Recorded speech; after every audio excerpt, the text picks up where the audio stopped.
Aleluia. Primeiro privilégio de Pedro. Pedro foi o único discípulo que teve o seu nome mudado. Aleluia.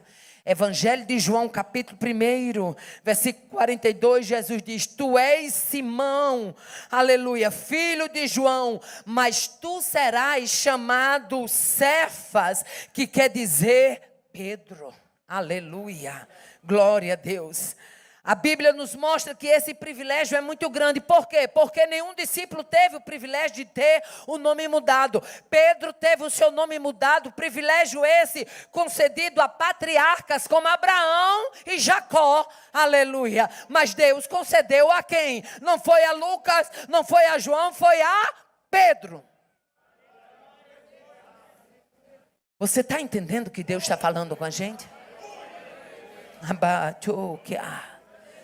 Evangelho de Mateus, no capítulo 8, mostra que Pedro foi o único discípulo que vivenciou uma cura dentro de casa. Quando Jesus chega na casa de Pedro, a sogra de Pedro estava doente. Naquele dia, foi um dia de avivamento na casa de Pedro.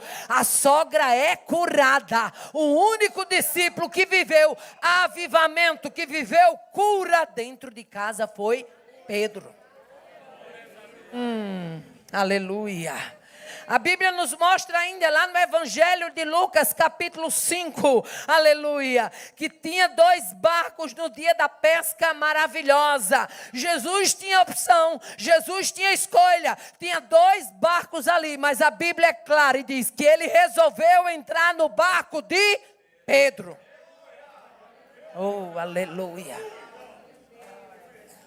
Talvez aos nossos olhos, alguém que está do seu lado seja tão fraco, mas o que você não sabe é que o Deus forte vai resolver, aleluia, investir na vida desse. Nunca rotule alguém. Nunca diga que alguém não vai participar da tropa.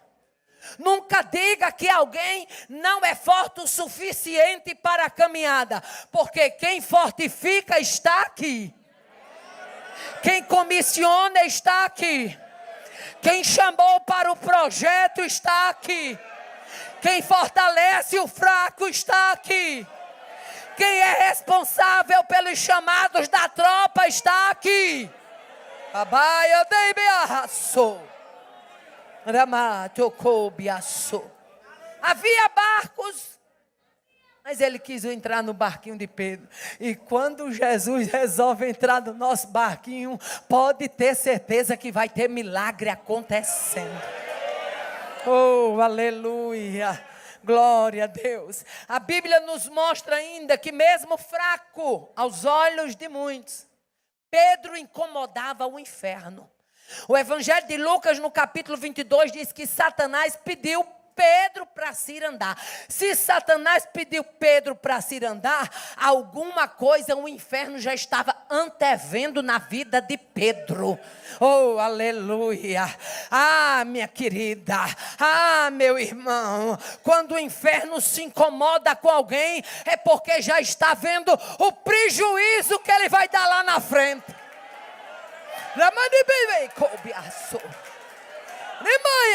Quem quer dar prejuízo ao inferno, diga: Jesus, eu sou fraco, eu sou um Pedro, mas eu quero se incomodar o inferno, e eu quero dar prejuízo lá.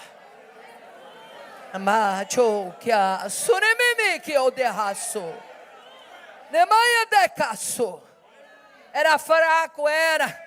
Mas quando Jesus ressuscita, o anjo manda um aviso. O aviso era coletivo, aleluia, sobre a ressurreição de Jesus. Mas o anjo faz questão lá no Evangelho de Marcos 16 de dizer: dizei aos discípulos e a Pedro. Pense num cabra fraco, mas que Jesus fazia questão de destacar ele. Mas sabe o que é que acontece? É que a gente olha o outro com a nossa lupa, com a nossa fita métrica, achando que o tamanho da saia santifica, achando que o tamanho disso é quem leva para o céu, achando que fazendo isso, ei, acaba com essa religiosidade. O Senhor te conhece por completo. O Senhor que é teu é também o Senhor de Pedro. O Senhor dos ditos fortes ama os fracos.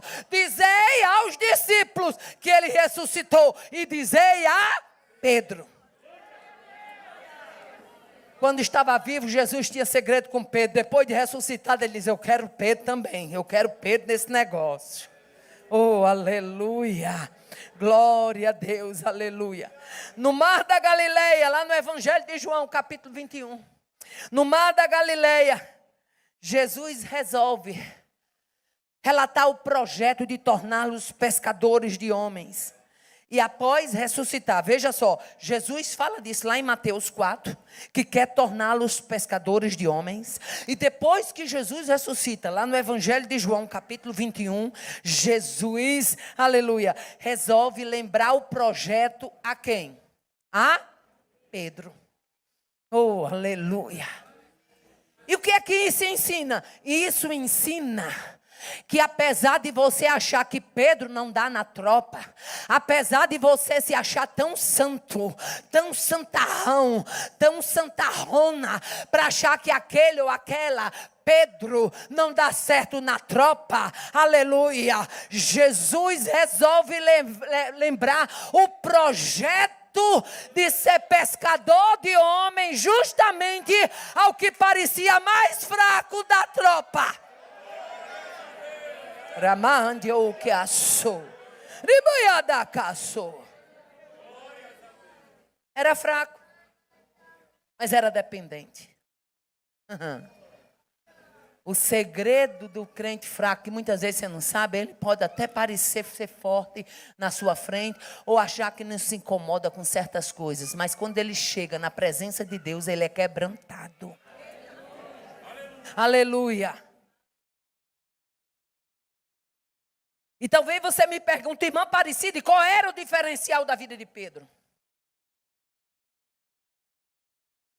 Se a senhora fosse falar qual era o diferencial da vida de Pedro, eu diria para você, o diferencial de Pedro diante dos outros discípulos, é que quando Jesus reúne a tropa e diz: que dizem os homens que eu sou?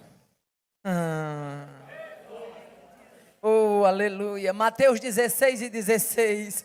Aleluia. Apesar da impetuosidade, apesar do ânimo acirrado, Pedro tinha visão clara de quem era Jesus. Ele olha e diz: tu és o Cristo, o Filho do Deus vivo. Eu posso ser fraquinha, mas se eu souber quem é Jesus, o caldo engrossa. A coisa fica gostosa. Eu posso ser fraquinha, mas se eu souber quem é Jesus, haverá transformação na casa, haverá mudança de rota. Tu és o Cristo, o Filho do Deus vivo. Jesus diz: bem-aventurada tu, Simão Bajonas, porque não foi carne nem sangue quem te revelou, foi o meu Pai que está no céu. É revelação profunda. Aprenda a saber quem é Jesus, aprenda a saber quem é o dono da sua vida.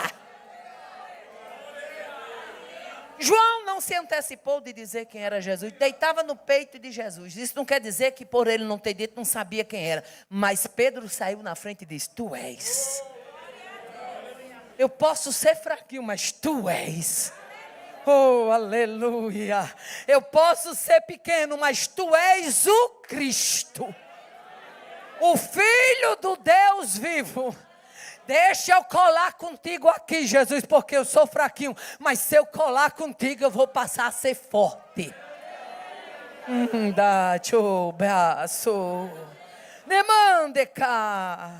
O que mais a Bíblia nos mostra como pontos fortes no caráter de Pedro? Pedro era ousado. Tinha muito cuidado com pessoas impulsivas. Os sanguíneos. Deus gosta de pegar os sanguíneos para fazer umas coisas. Tá lá os fleumáticos, calminho, quietinho, aquele instrumentinho tão bonzinho, tão levinho. Deus usa esse instrumentinho, mas tem hora que Deus quer usar é um trovão. Está entendendo o que Deus está falando aqui? Tem hora que o seu perfil não se encaixa na ferramenta que Deus vai querer usar naquela hora. Abaixo, mande cas. Revacho, briaço. Nemande casuribia. Pedro era ousado, nenhum outro discípulo andou sobre as águas, meu filho, mas não era fraco, era, mas quando estava no barquinho, ele teve a sabedoria. O Evangelho de Mateus capítulo 14 diz que ele olha e diz: se és tu, Senhor, manda eu ir ter contigo por sobre as águas. Agora já imaginou o sentimento do barco? Os ditos mais crentes, os ditos mais fortes, os ditos mais perfeitos, tudo com medo, e Pedro andando sobre as águas. Não era o fraco, era, mas estava andando sobre as águas. Não era o que parecia que não dava certo na tropa, era, mas estava andando sobre as águas. Aí você pode dizer: mas irmã Aparecida, ele afundou. Foi, é verdade, afundou porque foi olhar o vento que era contrário. Mas eu pergunto a você, entre andar sobre as águas e afundar lá na frente, ou nunca nem sequer ter coragem, por fé, de botar o pé em cima do mar, com quem você fica? Abá, não mande casa.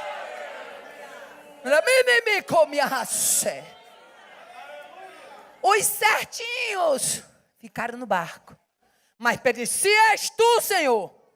Sabe o que isso significa? Se tu mandar, eu vou porque eu confio. Bata aí no lado do seu irmão e é profético. Diga: se Deus mandar, pode caminhar. Pode caminhar, que ele se responsabiliza. Se ele mandar, pode caminhar. Porque ele se responsabiliza.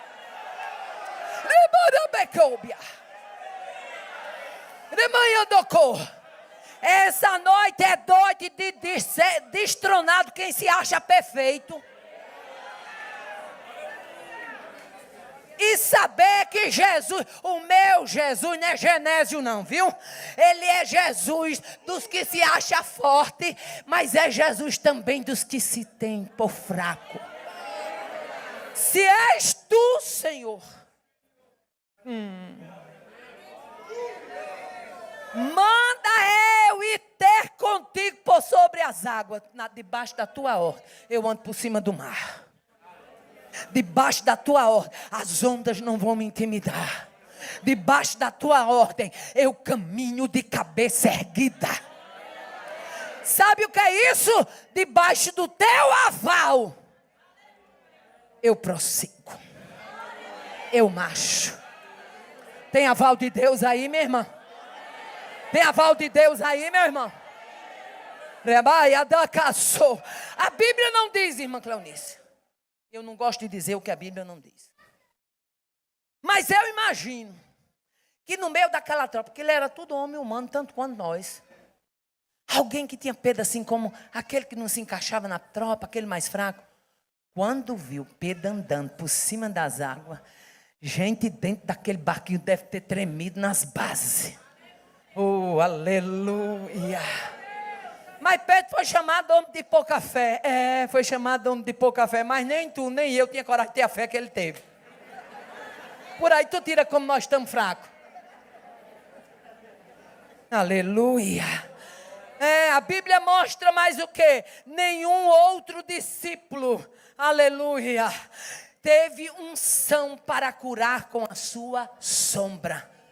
A Bíblia só registra quem curando com a sombra. A Bíblia diz que quando eles sabiam que Pedro ia passar no caminho, vinha o povo das cidades e colocavam as camilhas, ou seja, as macas, para que quando Pedro passasse, ao menos a sombra de Pedro passasse por cima dos enfermos. E a Bíblia diz que quando a sombra passava, os enfermos eram curados. Tem Pedro aqui hoje? Tem Pedro, tem Pedro, tem Pedro, aqui tem Pedro. O Senhor falou comigo hoje à tarde e disse: eu vou dar um biotônico fontora do céu hoje à noite ali. Recebe a vitamina.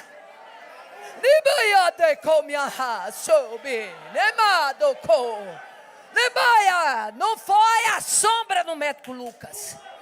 Não foi a sombra do amado João. Foi a sombra do fraco Pedro.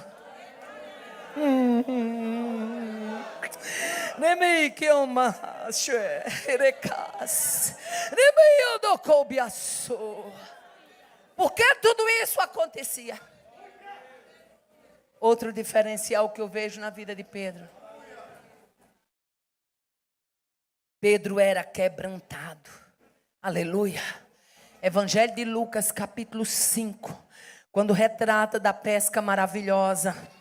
A Bíblia nos diz que quando Pedro percebe que aquela pesca era algo sobrenatural, a Bíblia diz que ele se prostra diante de Jesus e disse: ausenta-te de mim, porque sou pecador. Sabe o que isso quer dizer? Reconhecimento da pequenez, quebrantamento, reconhecimento da fragilidade. Você vê a irmã Aparecida assim nos púlpitos pregando, e talvez haja essa mulher não tem problema, essa mulher falando o inferno vai retroceder. Ei, uma coisa sou eu aqui, outra coisa sou eu no meu secreto com Deus. Diante dele eu me desnudo, diante dele eu mostro a minha fragilidade. E é isso que agradava o Senhor na vida de Pedro. Ausenta-te de mim, porque eu não sou digno de ter você, Senhor, no meu barquinho. A